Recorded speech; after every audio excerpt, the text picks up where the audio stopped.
오늘 이제 본투표가 얼마 남지 않았기 때문에 저희들이 어떤 거에 집중해야 될지 간단하게 말씀드리고, 최근에 논란이 되고 있는 몇몇 사안들에 대해서 정리를 하기 위해서 오늘 이 자리를 마련했습니다. 특별히 새로운 사실을 말씀드리려고 하는 것은 아닙니다. 이제 본투표가 정말 얼마 남지 않았습니다. 우리 전통적인 지지층이 있는 지역에서는 사전투표율이 상대적으로 매우 낮기 때문에 본투표율을 높이기 위한 노력들을 계속해 나가고, 거기에 최우선적으로 힘을 모으겠습니다. 그리고 부울경 지역 같은 경우에는 저희들의 전통적인 지지층이 있는 지역이지만 아직 저희들은 결집이 다 됐다고 보지 않기 때문에 부울경 지역을 어떻게 결집하고 유권자들을 투표장에 오시도록 할지에 대해서 유세 전략이나 홍보 전략을 짜도록 하겠습니다. 그래서 최대한 투표율을 올리는 그런 노력을 하겠습니다. 그리고 여러 가지 리스크가 있고, 최근에 새롭게 부정적인 리스크가 발생하고 있는 이재명 후보와 달리 김문수 후보의 경우에는 후보자 개인이나 가족에 대한 특별한 리스크 없이 오히려 후보자나 후보자 가족들을 알아가면 알아갈수록 지지층이 더 두터워지고 있기 때문에 끝까지 어떤 네거티브 전략보다는 후보를 알리는 그런 전략을 저희들은 계속 가져가도록 하겠습니다. 여론조사 공표 기간 직전까지는 저희들이 여론조사 결과만 보더라도 실제적으로 지지율에 있어서 뒤지고 있었던 것은 맞지만, 처음 선거운동 시작할 때에 비해서는 많이 좁혀졌고, 말씀드린 것처럼 김문수 후보의 경우에는 후보 자체가 경쟁력이어서 후보를 알아가면 알아갈수록 호감도가 상승하기 때문에 저희들은 그 지지율이 많이 좁혀졌다고 생각합니다. 그리고 사전투표 직전에, 그리고 사전투표 중간에 생긴 이재명 후보의 여러 부정적인 이슈들 때문에 저희는 이미 이재명 후보를 다 따라잡았다고 생각을 하고, 어려운 싸움이 되겠지만 저희들이 마지막까지 최선을 다하고 투표율을 높인다면 마지막 역전이 가능하다라고 생각합니다. 그리고 지금 민주당에서 갑자기 터무니없이 댓글 공작 이슈를 들고 나왔습니다. 이미 앞서 저희들 어제 입장을 밝혔지만 김문수 후보나 저희 선거 대책본부 그 누구와도 관련이 없습니다. 그리고 국민의힘과는 더더욱 관련이 없습니다. 해당 유튜브 영상에서도 보는 것처럼 우리 조정훈 의원이나 권성동 원내대표가 그 행사에 참여했다는 것을 마치 국민의힘과 관련이 있는 것처럼 이야기하고 있지만, 그 행사에 참여했던 조정훈 의원, 그 영상에서도 그대로 확인이 됩니다. 자리에 앉자마자 뭐라고 질문합니까? 이 단체가 뭐 하는 단체입니까? 권성동 원내대표의 첫 질문이 뭡니까? 이 단체는 예산은 어떻게 운영됩니까? 그 단체의 내용에 대해서, 실체에 대해서 어떤 일을 하는지조차도 정확하게 파악되지 않은 상태에서 당에서 행사에 참여했던 것 뿐입니다. 아무런 연관성도 객관적인 근거도 없이 마치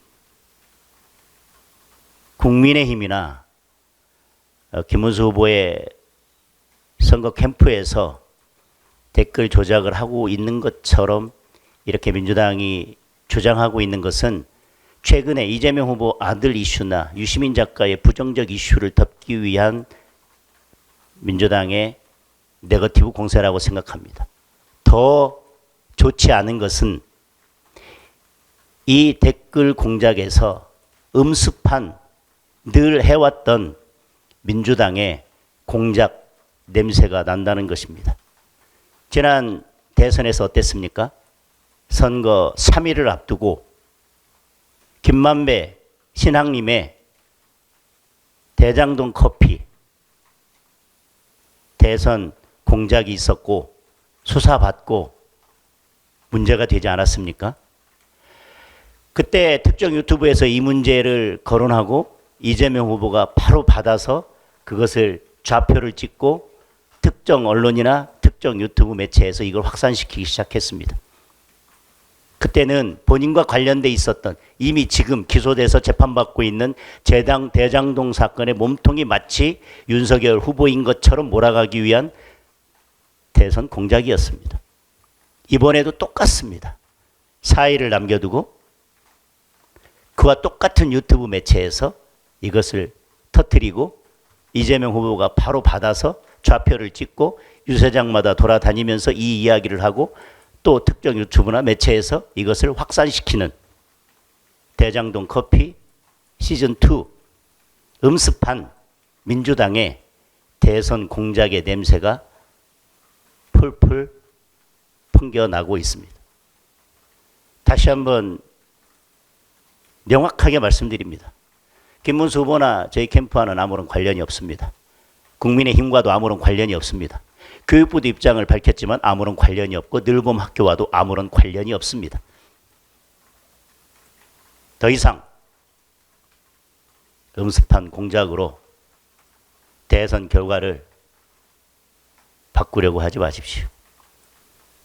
지난 대선에서 여론조사 공표 금지 기간 전에 10% 이상 차이 나던 결과가 0.7%로 좁혀진 데에는 김만배 신학님의 대선 공작이 저는 큰 영향을 미쳤다고 생각합니다. 민주당에서 그렇게 주장합니다. 제가 어제 강격들에 출연했었는데 거기 출연했던 우상호 전 의원이 선거 마지막에 네거티브를 하는 쪽은 반드시 패배한다. 그리고 마지막에 네거티브는 먹히지도 않는다. 지금 네거티브를 하고 있는 게 누구입니까? 민주당 아닙니까? 그것도 공작으로. 그것은 지금 판세가 민주당에게 결코 유리하지도 않고 예측할 수 없을 만큼 접전을 벌이고 있기 때문에 민주당이 급한 마음에 또 이런 공작과 네거티브 전략을 사용하고 있다고 생각합니다. 반드시 엄정한 법적 조치를 취하겠습니다. 아까 그 댓글 공작에 대해서 마저 말씀드리지 못한 것을 보충해서 말씀드리겠습니다. 댓글이 문제되는 경우는 국정원 댓글 사건처럼 공무원이 댓글에 관여하거나 할 수 없는 주체가 댓글을 다는 경우에 문제가 됩니다. 드루킹 사건처럼 써서는 안 되는 방법을 써서 댓글을 달았을 때 문제가 됩니다. 그리고 주체나 방법과 상관없이 그 내용에 비방이나 허위사실이나 이런 것들이 포함되어 있다면 누가 어떤 방식으로 하더라도 그 댓글은 문제가 될 것입니다. 지금 리박스쿨 댓글 문제가 주체가 뭐가 잘못됐다는 것인지 어떤 방법으로 어떤 잘못된 방법을 썼다는 것인지 어떤 내용에 포함되어 있다는 것인지에 대한 어떤 주장도 없이 국민의힘이나 김문수 후보를 연결시키려고 하는 그 자체가 저는 매우 불순하다고 생각합니다. 물론 그 전제 관여되어 있지도 않습니다만은 댓글로 말하면 이재명 후보만 하겠습니까? 그러나 그것이 주체나 방법과 내용에 크게 문제가 없다면 그것은 표현의 자유에 속하는 영역입니다. 그것을 뒤집고 비틀어서 무조건 잘못됐다고 규정하고 그리고 또 한 가지 더 나아가서 국민의힘이나 김문수 후보가 마치 연관되어 있는 것처럼 주장하는 것에 대해서 매우 유감스럽게 생각합니다. 그리고 이재명 후보의 아들 성적 혐오 댓글에 대해서 민주당의 대응 방식에 대해서 도무지 동의하기 어렵습니다. 전형적으로 메신저를 공격하는 방법을 사용하고 있습니다. 방송에서 대통령 후보 토론에서 완화된 표현을 사용했다 하더라도 그런 것들을 직접 질문한 것이 적절하냐에 대해서 논란이 있었고, 이준석 후보는 이에 대해서 명확하게 깔끔한 사과를 했습니다. 이재명 후보는 어떠한 깔끔한 사과도 하지 않았습니다. 내가 자식을 잘못 키운 탓이라고 했지만 결국은 그 뒤에 문단을 들어보면 결국은 허위사실을 유포한 이준석 후보가 사과해야 된다는 겁니다. 그리고 어제는 뭐라 했습니까? 사소한 옛날 얘기라고 했습니다. 그 댓글의 심각성에 대해서 전혀 인식하지 못하고 있습니다. 그리고 사과는 어떠해야 되는지, 진정한 사과가 무엇인지에 대해서 전혀 인식하지 못하고 있습니다.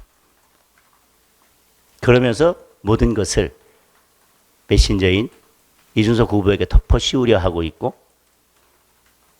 사소한 것을 문제 삼아서 마치 이준석 후보의 발언 전부 다, 질문 전체 다가 허위 사실인 것처럼 몰아가고 있습니다. 그러면서 이제 본인 가족에 대해서는 어떤 검증이나 사실 확인, 비판도 하지 말라는 이재명 가족 방탄법까지 발의했습니다. 뭐 이런 건 놀랍지도 않습니다. 죄가 있으면 죄를 없애는 법, 재판 중이면 재판을 중지하는 법, 본인을 수사한 검사가 있으면 검사 탄핵하는 법, 본인을 재판한 판사가 있으면 판사를 탄핵하는 법, 그리고 처벌하는 법을 뭐 늘상 만들어 왔기 때문에 어떤 문제가 있을 때마다 그걸 막는 법을 만들어서 처리하려는 민주당의 이런 방식에 대해서는 뭐 더 이상 얘기할 필요가 없겠지만, 하다가 우리 가족에 대해서는 일절 입을 열지 말라고 하는 이재명 가족 방탄 입들막법까지 발의하는 것에 대해서는 국민들께서 누가 납득하실 수 있겠습니까?